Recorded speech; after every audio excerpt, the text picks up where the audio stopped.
Hello, kwa upande wa Hall of Fame tumempata mshindi wetu. She deserves kupata tuzo hiyo, na kila mmoja wetu naamini ameona na anajua uimara wake na umaridadi wake katika upande huo wa Hall of Fame. Sasa tukiingia kwenye kinyang'anyiro cha tuzo za Best Hostess kwa upande wa Summer Luxury Coach, Best Hostess wote ambao unawajua wewe wa Summer Luxury, ni yupi ambaye wewe unaona ana deserve kupata tuzo hii? Tuambie. Hope. Mbie. Rona Kasenga. Vivi. Mimi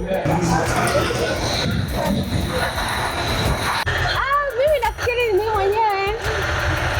mwenyewe. Mimi napendekeza Vivian. Ngoja kwanza ni Vivian.